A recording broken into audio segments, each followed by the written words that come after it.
Olá pessoal, há quanto tempo, né? Fico até um pouco constrangido de aparecer aqui do nada. Vocês devem estar pensando, pô, o cara sumiu, não deu mais satisfação, né? Esqueceu que tinha canal, esqueceu dos inscritos aqui no canal. E esse vídeo é justamente uma explicação, né? Eu dando uma satisfação para vocês, porque eu sinto que eu preciso de fato. Vocês puderam ver que eu tive um pouco ausente aqui do canal, né? E isso se dá por algumas razões. Uma delas, não sei se vocês acompanharam nas outras redes, às vezes no canal da Nathalie, que é minha namorada, né? A gente teve um problema com a obra aqui em casa, né? A gente comprou uma casa própria, começamos a fazer uma reforma nela que precisava. E aí a gente teve uma série de problemas com a obra. Inclusive ela teve que ficar parada um tempo, a gente teve que trocar depois os arquitetos, a empreiteira. Enfim, teve todo um rolê, né, que eu tenho que resumir aqui pra vocês, porque se eu for contar, a gente fica aqui até... mas basicamente a gente teve problema com obras, mas como vocês podem ver também no fundo aqui do canal, tá diferente. Hoje em dia a gente já tá morando na nova casa. A gente se mudou em abril do ano passado. E aí, só pra vocês terem uma ideia, embora a gente tenha se mudado em abril, só foi em novembro, dia 29 de novembro, que veio a última pessoa prestadora de serviço aqui. Então, mesmo depois que a gente se mudou, a obra ainda demorou um tempo para acabar. E isso acabou nos tirando um pouco a paz, que acaba prejudicando e afetando a nossa criação de conteúdo. A Nathalie também, ela deu uma afastada, ela ainda tá postando, mas não com a frequência de antes. Enfim, isso afetou a gente. Isso é um dos motivos. E o outro motivo, gente, é simplesmente porque eu fiquei um pouco desanimado com o YouTube, né? O YouTube, ele é uma rede diferente das outras, né? Do Instagram, do TikTok e afins. Ele demanda muito mais tempo e energia nossa, né? Então, muitas vezes eu fazia um vídeo e que eu levava, às vezes, uma semana, 2 semanas para fazer um roteiro, e aí na hora de postar, ele não desempenhava bem, né? E aí, quando comparado com as outras redes, às vezes eu postava um conteúdo não tão trabalhado em outras redes e ele performava muito melhor, né? Às vezes um vídeo aqui daria 5.000 views, no Instagram era tipo 30 mil, 50 mil. Claro que são plataformas diferentes, elas têm uma mecânica diferente, né? A forma de consumir também é diferente. Enfim, é diferente, mas bate um desânimo às vezes. Mas eu espero voltar pro YouTube, tá? Inclusive esse vídeo é uma tentativa de volta. Tentativa não, vou voltar de fato, porque inclusive já tem alguns roteiros prontos para os próximos vídeos do YouTube. Vídeos, inclusive, que eu acho que vão funcionar melhor aqui, porque eu tenho mais tempo para discorrer sobre eles, sobre os temas que eu quero falar. Enfim, então esse vai ser o primeiro vídeo e podem aguardar os próximos que eles vão ver, tá bom? E para esse não ser só um vídeo, né, de satisfação, eu quero aproveitar ele para fazer um vlog, porque essa semana começa a 8ª edição da Semana da Visibilidade Trans da Casa 1. Na verdade começou ontem, domingo, né? Eu tô gravando isso numa segunda, domingo, dia 2 de fevereiro. Essa é a 8ª edição, tá? A Casa 1, né, é uma ONG aqui de São Paulo, para quem não conhece. Ela é uma ONG, ela é uma república de acolhimento, ela tem um espaço cultural, que é o Galpão da Casa 1. E aí também ela tem uma biblioteca e afins, tá? Ela tem todo um trabalho muito legal que ela realiza aqui em São Paulo. Todo ano, né, há 8 anos, ela realiza a Semana da Visibilidade Trans. E todo ano eles convidam alguém para ser o curador da semana, né? E esse ano fui eu.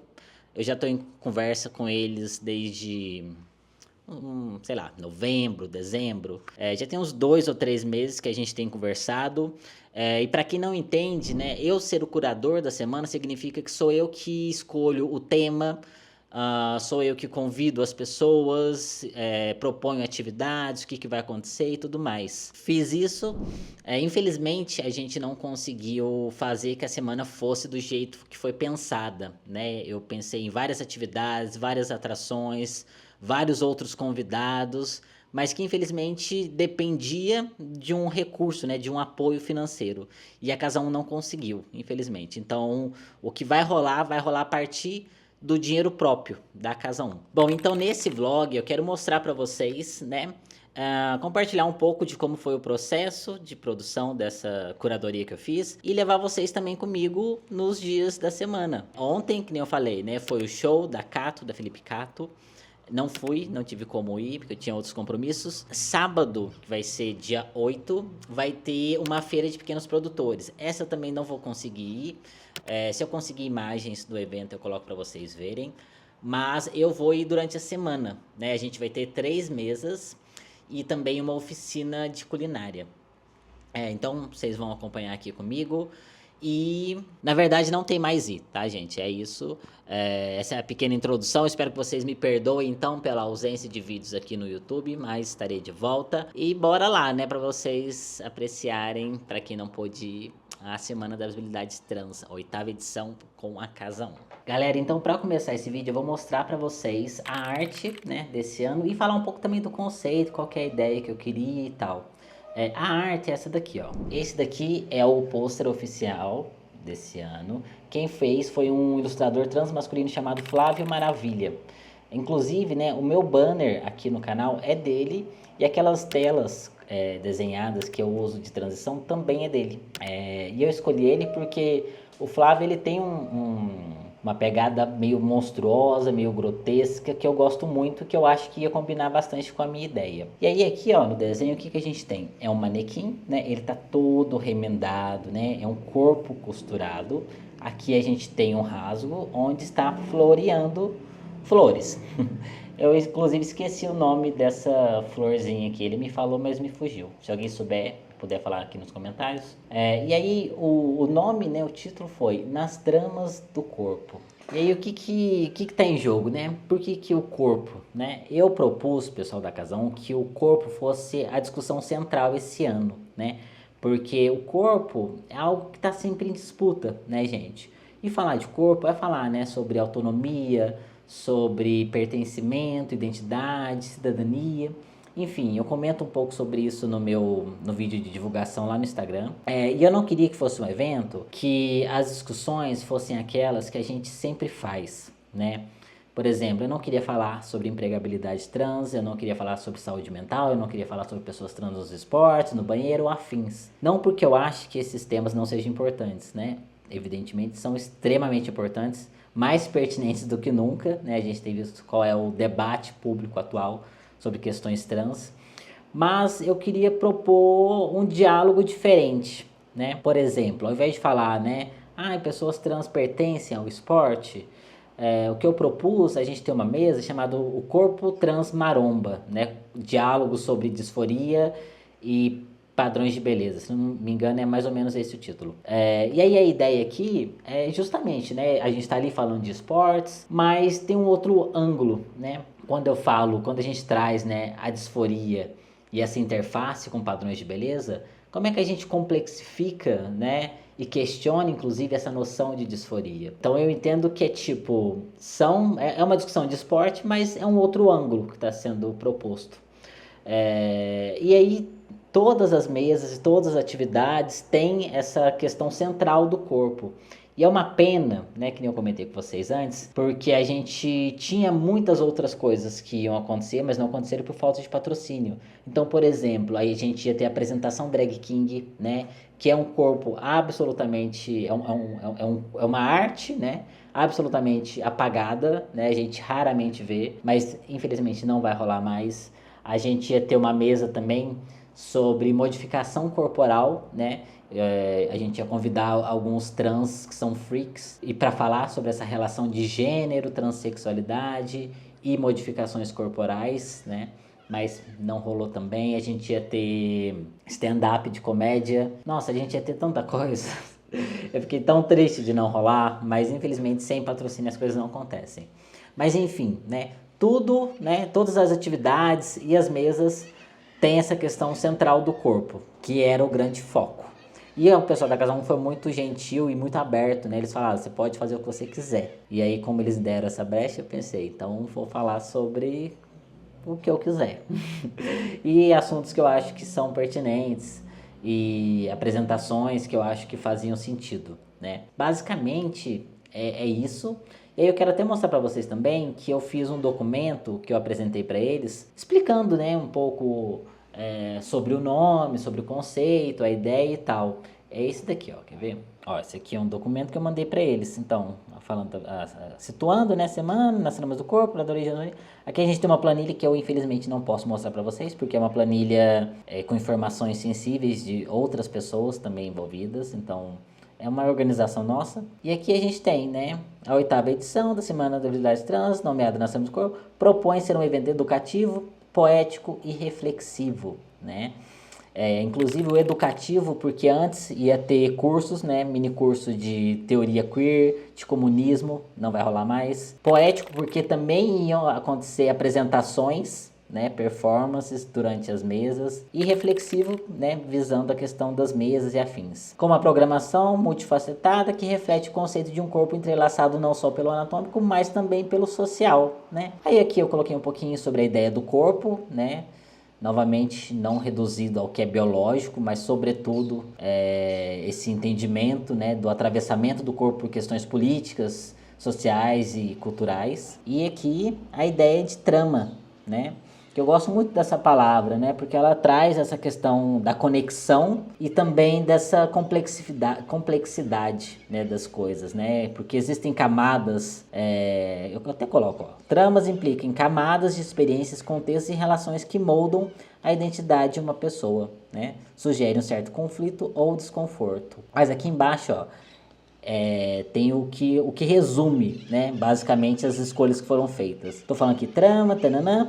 Sendo assim, as atrações propostas visam questionar e responder o que o corpo trans revela sobre a nossa sociedade e o que a transexualidade revela sobre o corpo, né? Isso é o que me guiou nas escolhas que eu fiz. Aqui é um conceito da arte.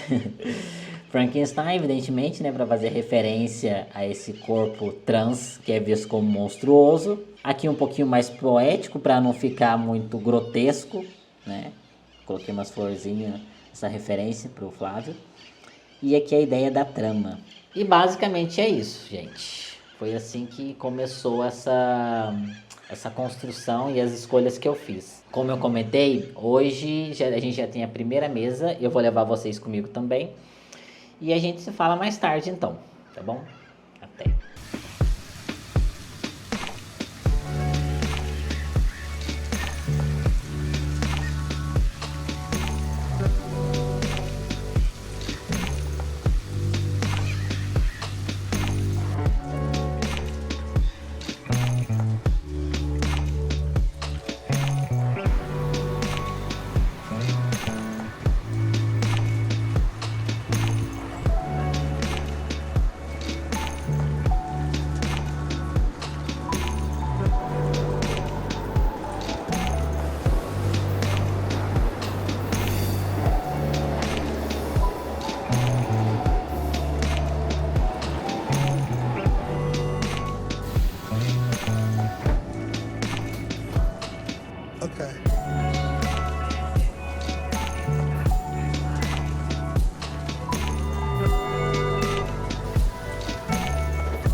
Aqui na Liberdade já.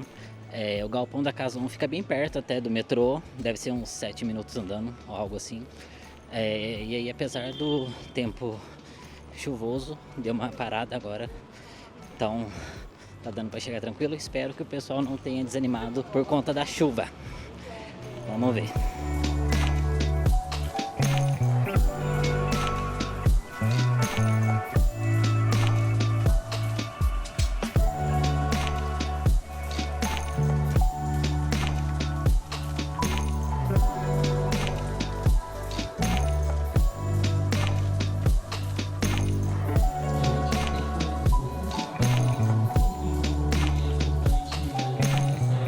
E aí, gente, boa noite, eu sou a Rafa Brunelli, sou produtora de conteúdo, produtora audiovisual, influenciadora, apresentadora. Comecei na internet falando sobre ser uma pessoa com deficiência. Ela aconteceu antes até de me entender, me descobrir, me renascer uma pessoa trans. Pensar como que a gente vive num mundo onde tem diversas estruturas de opressão, e essas diversas estruturas de opressão diz respeito sobre a quem a gente é. E nesses cortes nunca a gente está apenas como o alvo de uma estrutura única, né? Quando a gente pensa que eu sou uma pessoa trans. Existe uma estrutura transfóbica na nossa sociedade que me atinge e atinge outras pessoas trans, né? Mas dentro dos recortes que a gente tem, das possibilidades de ser humano que a gente tem as pessoas com deficiência, a gente tem os recortes raciais, a gente tem a xenofobia, a gente tem o racismo, a gente tem diversas coisas. Então, é pensar como que as coisas nem sempre acontecem de maneira individual, e sim simultaneamente, paralelamente, e que isso potencializa, às vezes, a força de uma discriminação e uma força de um olhar. E a gente pensar hoje a interseccionalidade não só como essa estrutura de opressão que existe para fora da gente, mas sim sobre uma estrutura de como a gente se entender como indivíduo e como isso garante para a gente uma força. Eu acho que esse que é o mais importante. A gente não definir as coisas exatamente só baseado naquilo que nos oprime, mas também naquilo que nos constitui e do orgulho que a gente tem que ter da nossa própria Constituição, né? O que nós fizemos, pessoas trans, foi a coisa mais incrível do mundo. Nós justificamos a utopia. Quando você pensa em raiva, ódio, fúria, eu tenho muito ódio, muita fúria, eu sou de olhar, não dá para ser doce o tempo todo. Eu tenho uma fúria que me move para as utopias. E as pessoas trans são a maior utopia que essa humanidade podia realizar. E nós só voltamos, como diz as Gígidas, como diz as Catuês, como diz as Neandertais de Nigéria, como diz os nossos ancestrais. Nós só voltamos para o nosso lugar de origem, onde o gênero não era uma construção de controle, era uma experiência vivida na sua excelência. O que as pessoas trans estão fazendo, e toda vez que alguém te disser para você que utopia não existe, lembre-se que o seu celular era impossível e que pessoas que leem livros antigos fazem suas orações num aparelho de extrema tecnologia e hoje voam pelos ares em aviões. Eles nem poderiam pela Bíblia, mas o que as pessoas trans estão fazendo é a maior utopia. A humanidade nunca experienciou uma possibilidade de liberdade reivindicada.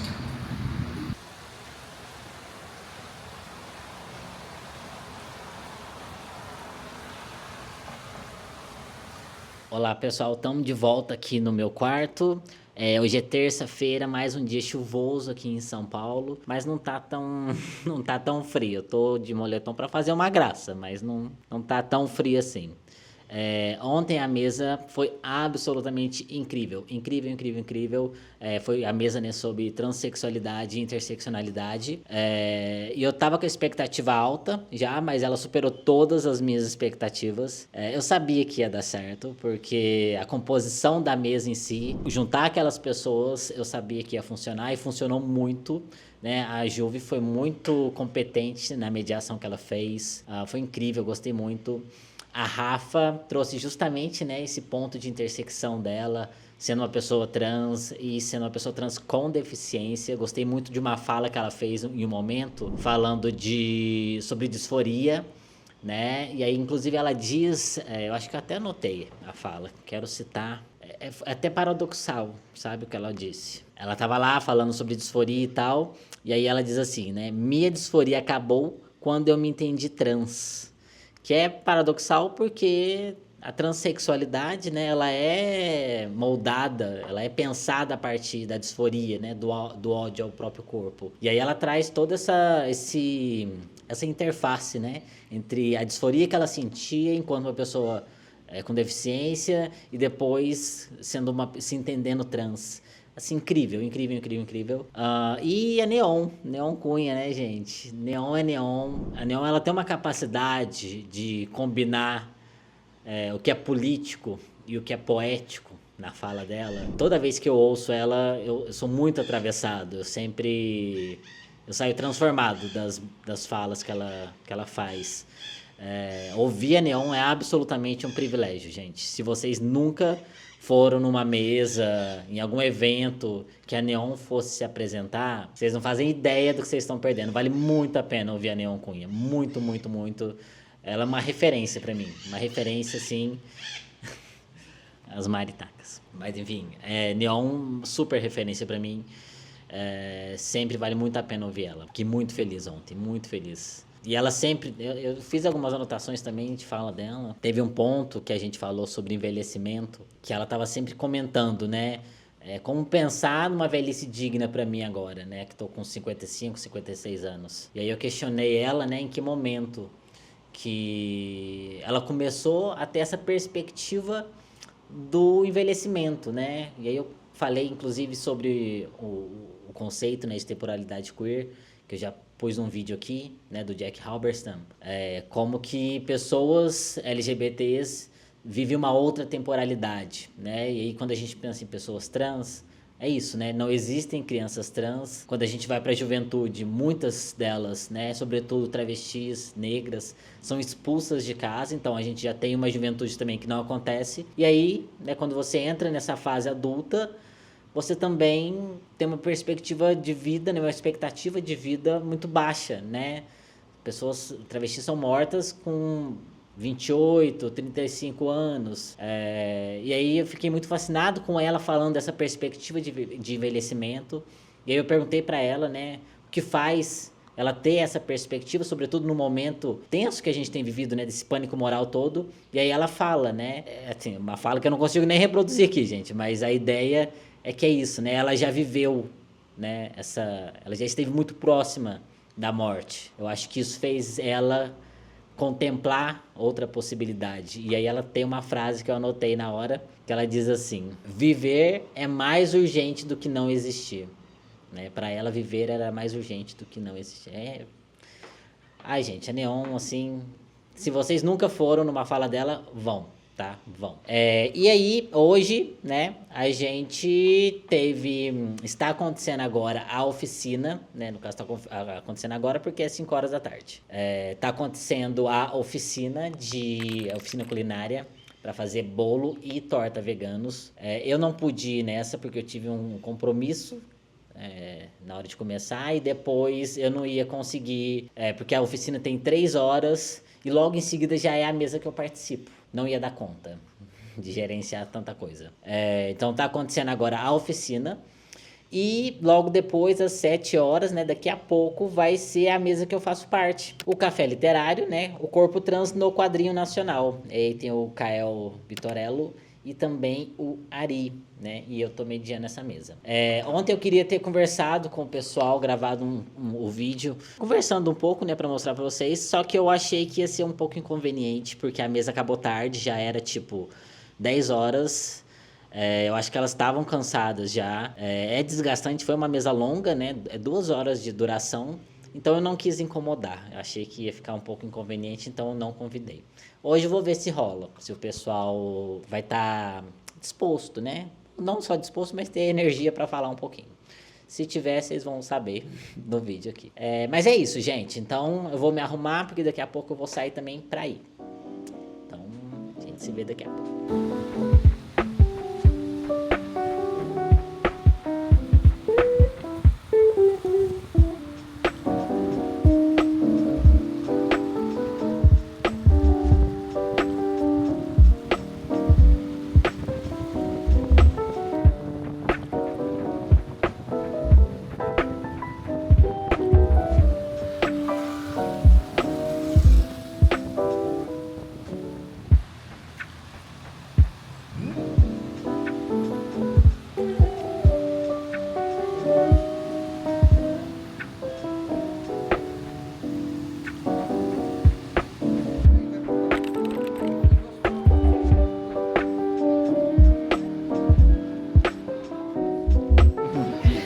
Que coisa linda, que coisa linda. Mas se você faz pose, faz fazendo pose, né, mamãe?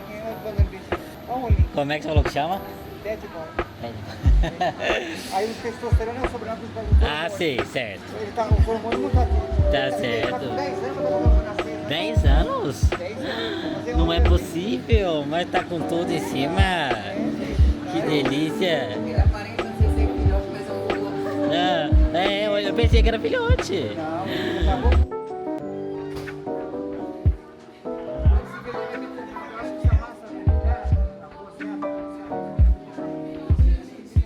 pessoal, já tô aqui para fazer o café literário. Ainda não começou, o pessoal tá arrumando ali a mesa, mas já estou aqui com os convidados. Tudo bom, gente? Se apresentem pro pessoal. Você quer começar? Fala um oi. Oi. Oi. Eu sou Caio Vitorello, eu faço quadrinhos, eu sou artista e designer, eu pesquiso gênero também. E quem é você? Eu sou o Ari, eu tento fazer quadrinhos, estou começando ainda. E sou ilustrador, animador, trabalho com design e é isso. Gente, tô super animado. Estão tímidos, mas assim, são incríveis. Já fiz uma fala, inclusive, com o Kael, né? Foi ótimo. No lançamento do Filosofia do Mamilo. Incrível quadrinho, inclusive, também, comprem. E a Ari também já conheço há um tempinho, hein, Ari? 1 ano? Mais 2 já. 2 já? Mudou recentemente para São Paulo. Adora São Paulo, né? Sim. Aí nos conectamos aí. Então a gente está esperando aqui começar. E aí é uma questão, né, do porquê a autobiografia perdura tanto tempo, né? E ainda eu tenho essa percepção, tá? Talvez eu possa estar equivocado, mas ela ainda é a principal história que a gente conta, né? É a história de si.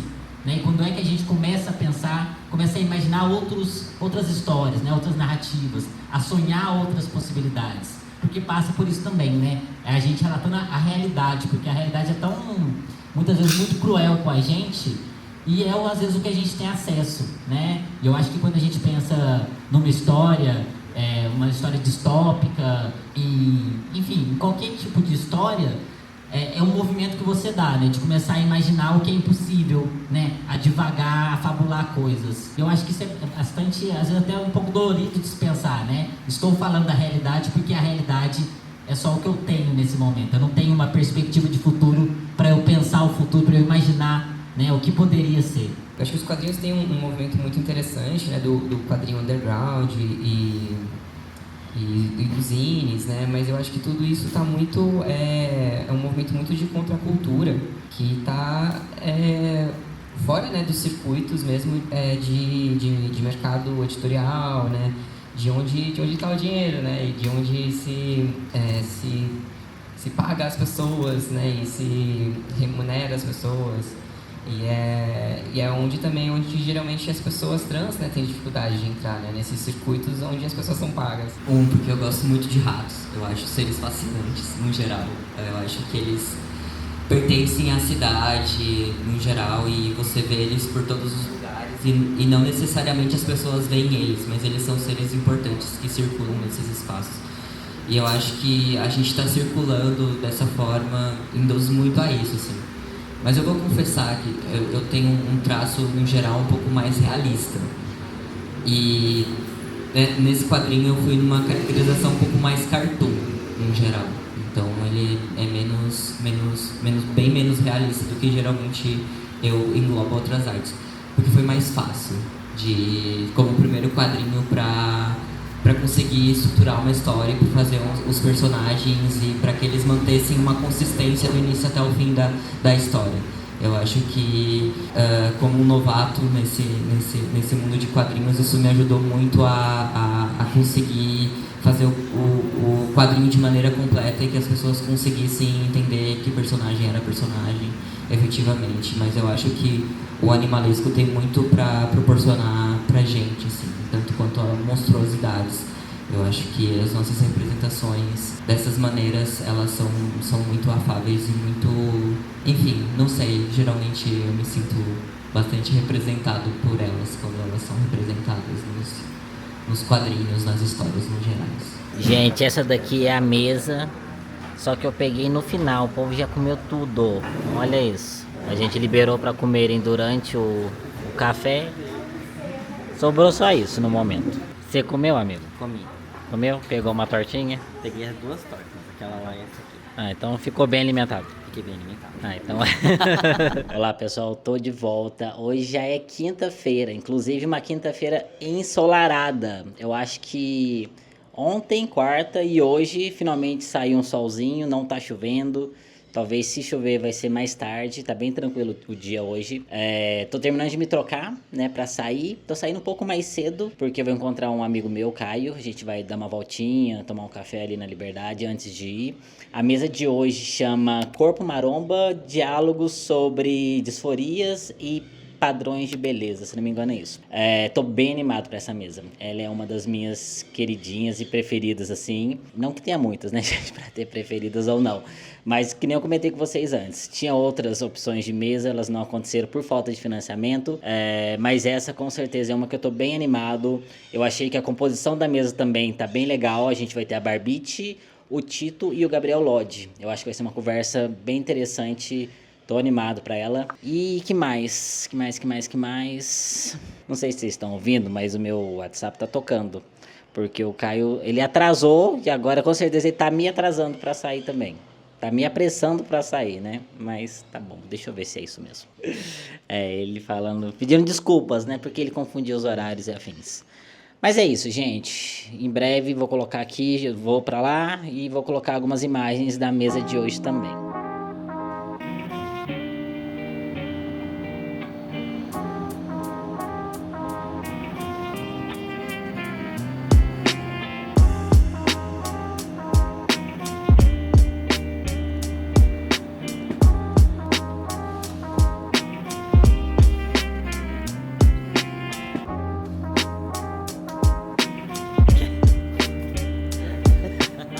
Denunciando você agora e a pouco. Falando que você confunde os horários, tá todo mundo atrasado agora. Sim. A cara dele. Eu ainda pensei, nossa, eu sempre queria tomar café 6 da tarde. Falo nada, gente. Falo nada.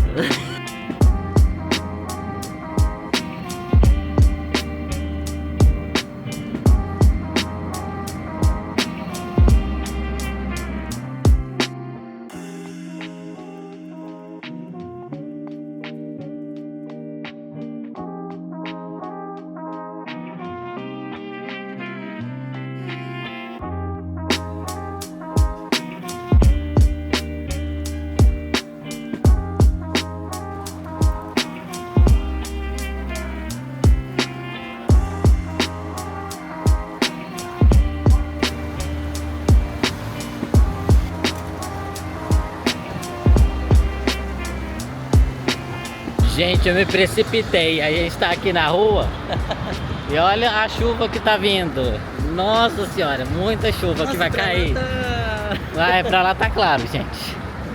Aí a gente tá encontrando um lugar pra se proteger até da hora, né? Agora são quase 7.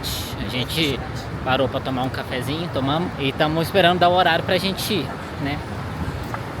Nossa, mas vai chover muito. Vai chover muito. Eu já tenho uns 5 anos, logo quando eu comecei minha transição, que queria o bumbum na nuca desde sempre, não queria recorrer, né, a coisas que poderiam fazer mal ao meu corpo depois de um tempo. Então sempre olhei a academia como esse lugar de conseguir conquistar esse corpo um pouquinho mais feminino, treinando as coisas certas. Eu acho que, diferente da Barbite, eu não comecei a treinar com o intuito do corpo, eu comecei mais pela saúde mental, eu era bem ansioso, então isso conseguiu controlar mais ou menos a minha ansiedade, a minha vontade de comer compulsivamente, e eu acho que a academia me ajudou nisso, e os músculos e tudo mais veio depois, eu acho que pensei nisso depois. E você me disse que começou a academia já nesse intuito mesmo, vou fazer bunda na nuca, vou construir. Eu acho interessante quando a gente fala de autonomia dos nossos corpos, né? Eu acho que toda a nossa pauta se resume, na verdade, à autonomia dos nossos corpos. Quando a gente fala de afirmações de gênero, a cisgeneridade está aí louca, desembestando para um padrão de feminino e masculino que eles construíram e ninguém alcança, né? Que eles mesmos não estão alcançando, né? Uma masculinidade e uma feminilidade em moldes, que é isso, é feito, né? É feito pela indústria da beleza, ele é feito pela academia e a gente está vivenciando isso no mundo, na cisgeneridade também. Na época eu usava peruca, então botava até a peruca pra ir treinar, fazia uma make, escolhia um lookinho de academia bem bonitinho, bem feminino, treinava sempre com uma camisa amarrada na cintura pra dar pra ver, né? Os valores ali embaixo, não muito bem aquenados. E hoje em dia mudou bastante, assim, eu vou mesmo, se meu cabelo tá zoado, boto um boné e caguei, mas antes eu tinha essa pressão de estar arrumada e bonita até nesse momento que a gente vai estar feia, né? Porque vai suar, o cabelo vai estragar a progressiva, então eu senti essa pressão. E eu lembro que eu comecei muito cedo a minha transição, né? Eu comecei a transição, eu tinha 13 anos. Então, eu queria ter um corpo de uma mulher de 25, porque era a meta da minha transição. Então, eu me comparava muito com as outras mulheres também, e foi todo um processo até começar a juntar também academia com terapia hormonal e entender que o corpo ia mudar diferente também.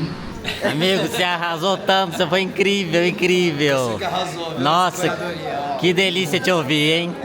Barbite, nossa, eu fiquei encantado com você, fiquei tão feliz que você achou. Nossa senhora, demais. Eu gostei também. Gostou também? Você que botou meu nome, né? É claro, é óbvio. Obrigada, amigo. Eu fiquei feliz quando eles falaram que você aceitou. Foi uma alegria. Quando mandaram, eu falei, não, óbvio que eu vou falar. Não, assim que eu pensei, falei assim, não, o título tem que estar. E quando ele falou que você aceitou, eu falei, ah, meu Deus, uma alegria.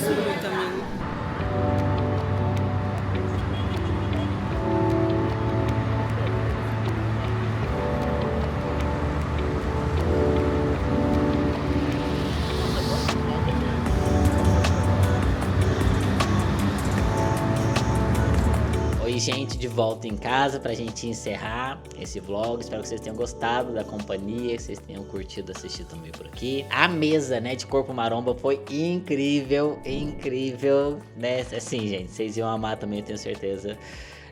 O Gabriel Lodge, que foi o mediador, ele é muito bom, eu gosto de como ele é eloquente, ele tem muita presença, ele conduziu muito bem a conversa, foi realmente gostoso de assistir.